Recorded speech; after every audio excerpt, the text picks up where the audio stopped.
Hi everyone, Valkayink here, and today we are looking at Queen Emeraldas. This is a kit I purchased from E2046, and this is how she comes in, of course, with her display picture and the parts certified card, and even her little decals. She comes with eyes and skulls and crossbones.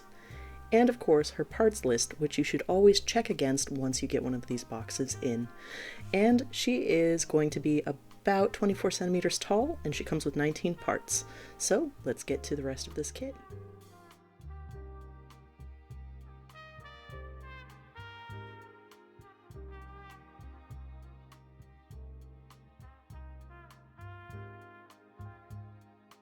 The first thing I like to do with these kits is to check everything and then do a dry parts fitting. I just want to see how the pieces are going to interact, what the keys, pegs, and keyholes look like, just to see how much I need to pin a kit.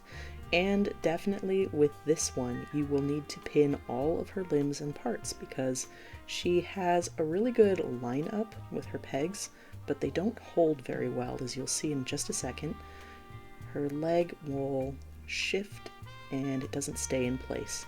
So just make sure you're ready to pin this kit and make sure you have a lot of putty on hand for the spaces in between.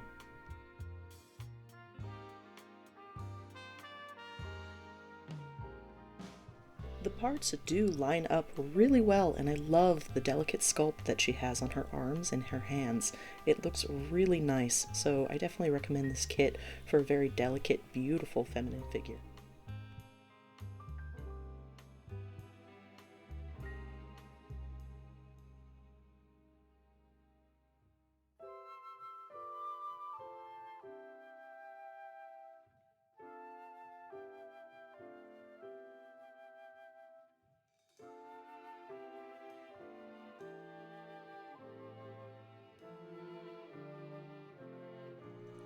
Her hair is going to need a lot of work.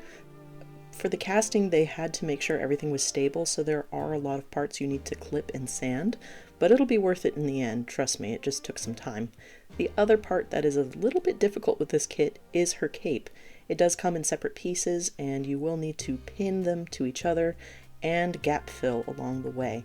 So, we will do that. I do like the way it's sculpted. It has a nice flat bottom so that she has some stability, and it has a few rough parts that I'll need to sand, but otherwise it really looks nice. After all the parts get a quick wash and dry, it's time to pin, clip, and sand everything. I didn't film every part of this portion, but I did do my pinning and my clipping and my sanding at the same time. I use pretty thick pins on the limbs, and I have some smaller gauge wire for the smaller parts. Some parts had a little bit of excess resin that was just making it difficult for parts to sit flush, so a little clip and sand with my nippers fixed that. Here is a closer look at the actual cape. It does have quite the gap in the back, so wherever the cape actually holds, that's where I ended up putting a pin so that it could hold together, and then I could gap fill with my putty. The rest is pretty basic. I am scoring where the fine lines are to get any excess pieces out. I'm sanding any rough parts, and anywhere where I need to take off a seam line, I'm also going to putty, so I have a nice clean fill, and it looks like one solid piece and doesn't have any production lines in it.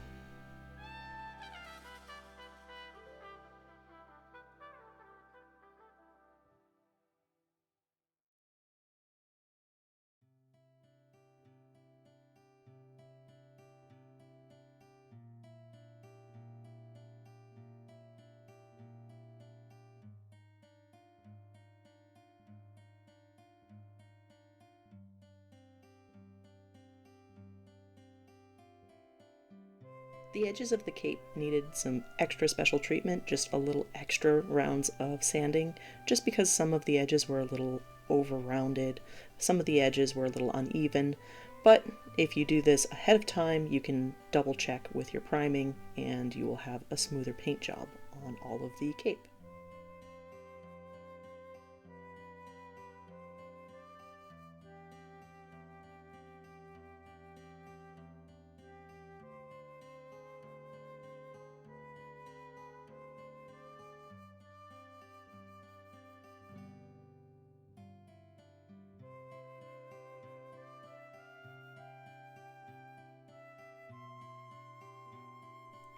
Once I'm done with all of my prep work, that's when I do a very thin layer of primer on all of my pieces and do some extra sanding for anywhere that looks uneven. And this is a little look at the hair. I had to sand this a few times, and now I need to decide color.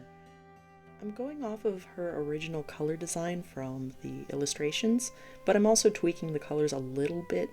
I like how bright she is in some of the iterations, and I also like how her hair has a slight kind of orange gradient on some of the manga volume covers, so I'm going to try to replicate that with painting her hair.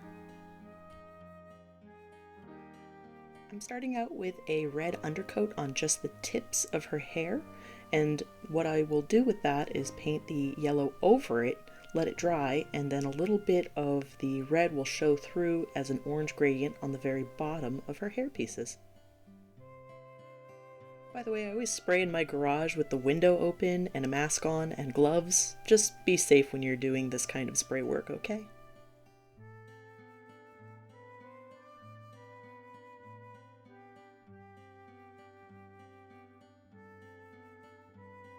Before I fully connect the back hair pieces, I'm doing a little bit of pastel shading in the areas that I won't be able to reach once it is fully one piece. So I'm just using a little bit of brown pastel on a very short chip brush. I saw this technique years ago where you can put putty in the bottom of a plastic bag and use it kind of like an icing bag so that you can get a very precise line of where you want your putty on a figure. So I'm trying to do that with this one. Basically, I want enough putty to fill the gaps, and then once that putty is dry, I can do another small layer of putty on top, sand everything, repaint the seams, and have one seamless piece of hair. So that is what I am doing here. And the pins and the pre-putty work helps keep everything in place for that.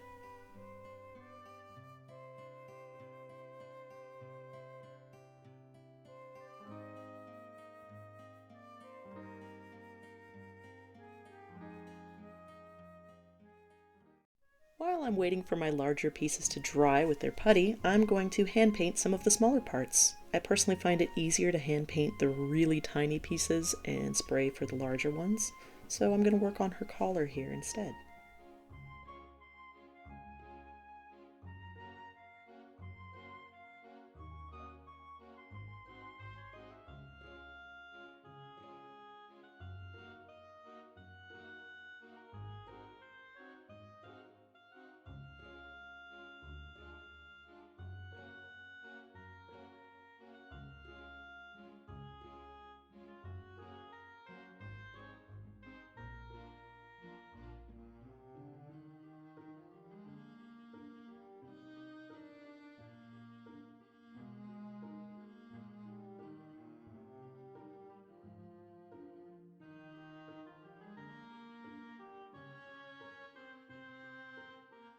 Next, I need to prep the main pieces for her red jumpsuit, so I'm using a little bit of microsol on her belts. This will keep them from gaining any red, and then I have a clean white surface to paint on later.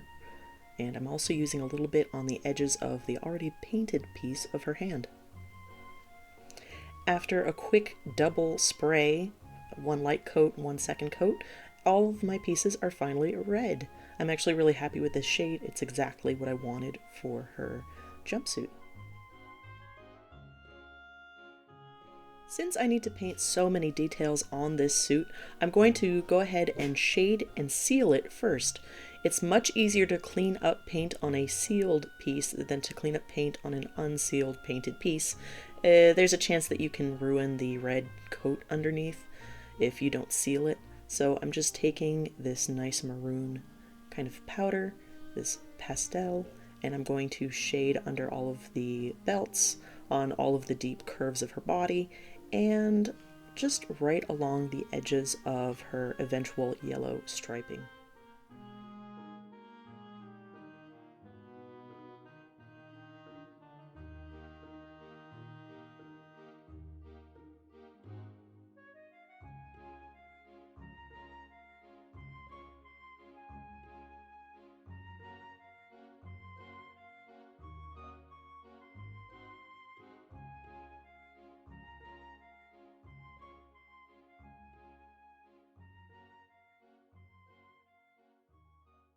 In retrospect, I don't know why I was so careful about this backside. She is going to be covered up by the cape, but I feel like just in case you can peek through and see anything, I want to make sure each piece is as complete as possible.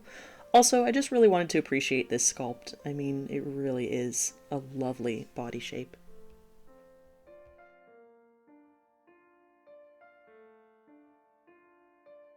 It was about midnight by the time the matte coat dried on everything, so my lighting's a little dark here, but I was really pleased with having everything done, and I also went ahead and took off some of the masking to reveal some of the brown paint that I had done a little earlier as well. So this is what the base coats on her legs look like.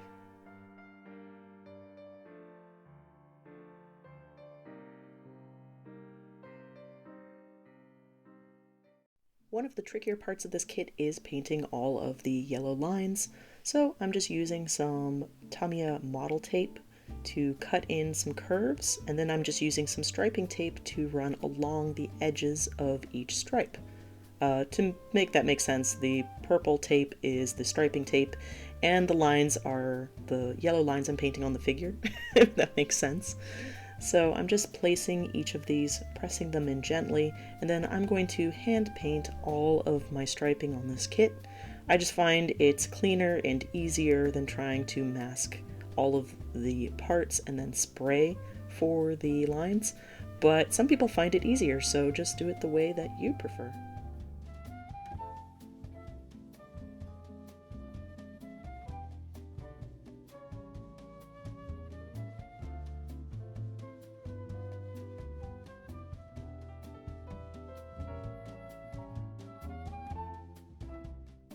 The yellow lines on this kit are raised slightly, so I'm just trying to catch the very edges of them. In retrospect, I might have sanded these down a little bit more, but I like that they kind of stand off of the body. So that's what the tape is really doing. It's just a little guideline for me to follow, so I'm not too messy on my edges here.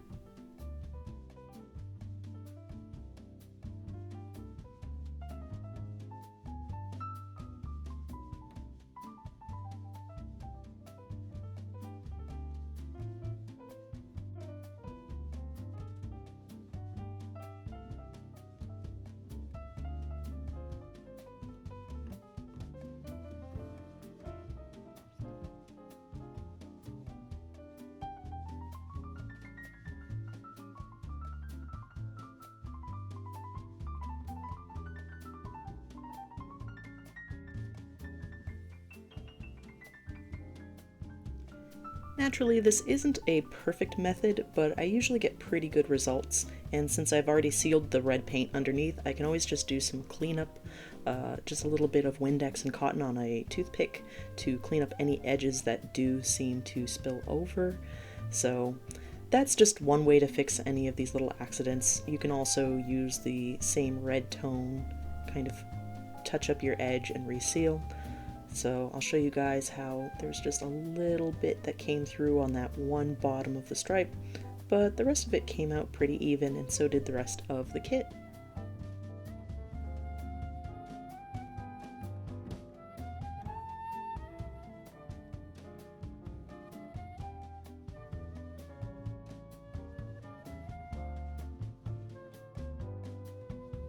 Next, it's time to tackle the decals, and for that I'm going to use Microsol solution, and what I'm doing is letting the decal soak in some plain water. I'm putting a little Microsol on the actual figure, and then after about 40 seconds this decal was ready to come off and be set.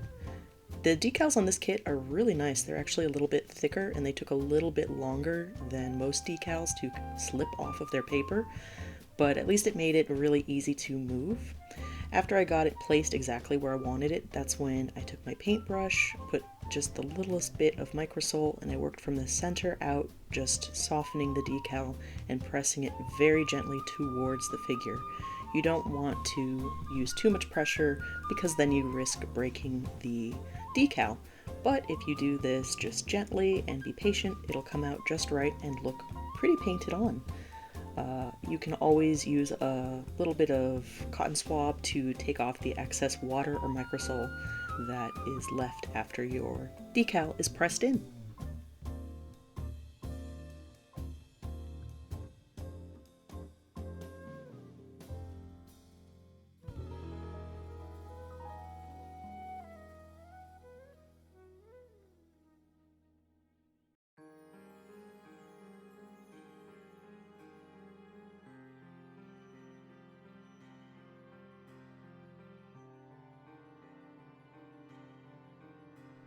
For the detail work, I'm going to be using this Hobby Me metallic pen. I actually bought these off of E2046 a little while ago, and I love using these directly on kits because they have this nice, sharp, pointed, soft applicator that is a sponge tip. It works really well on these little pieces.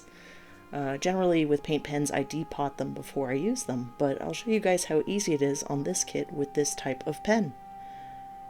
Just drag it along and you have a nice gold metallic color on your detail pieces like these skull and crossbones.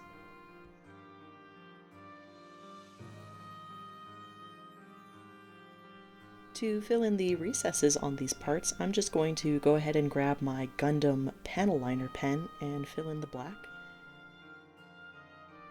I went ahead and added painted tape to all of the straps so that they would be a little bit more even on these boots. I wasn't sure if I was going to do that, it was kind of a last minute addition.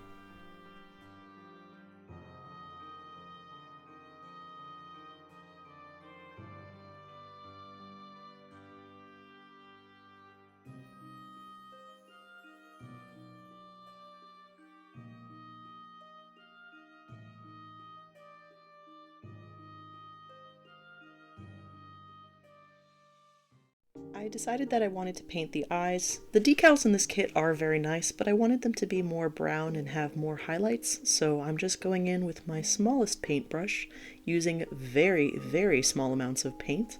I'm building up the shapes between the two, just trying to keep them even. I don't really have any extra tips for painting eyes, just try to work slowly, carefully, and work on them simultaneously to try and get them as even as possible. I'm just going to work on building these as even as possible, filling them in with a dark brown, dotting them with a lighter brown, adding the highlights, and then finally the eyelashes as I see fit.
Here's a quick comparison for you guys. You tell me which ones you prefer on your figure.